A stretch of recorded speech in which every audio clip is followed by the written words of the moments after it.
এই নিচ থেকে কতগুলো পাতা নিলাম, পরের রেসিপিটা তোমাদের সাথে শেয়ার করব।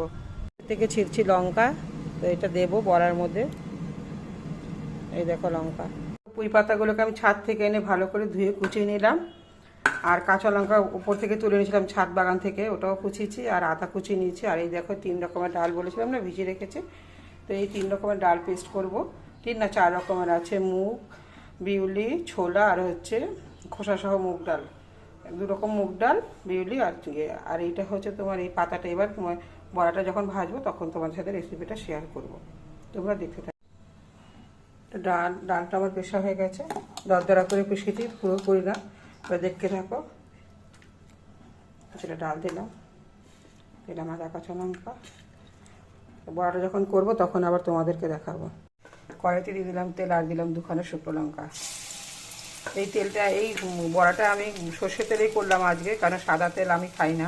ছেলেকে সাদা তেলে করে দেবো, তো এই করছি বড়া। তো ছেলের জন্য আমি পাতা দিয়ে করবো না, ওর জন্য আবার প্লেন করতে হবে। আমার ছেলের খুব মানে খাওয়ার বায়না। তো এই গরম গরম ভাতের সাথে 1 থালা ভাতের সাথে এই বড়াটা দিয়ে তোমরা খেয়ে দেখো, প্রচণ্ড ভালো লাগে।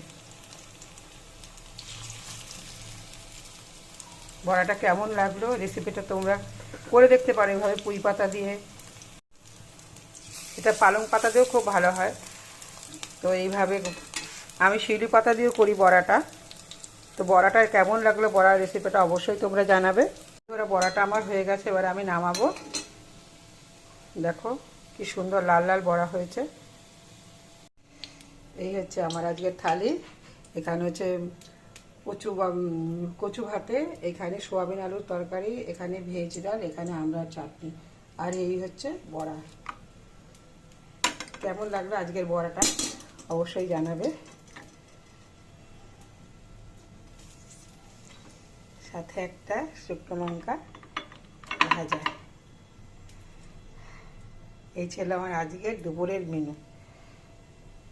তো লাঞ্চ প্লেটে তোমাদের কেমন লাগলো তোমরা এইভাবে পুঁই পাতার বড়া করে দেখো, খুব ভালো হয় খেতে।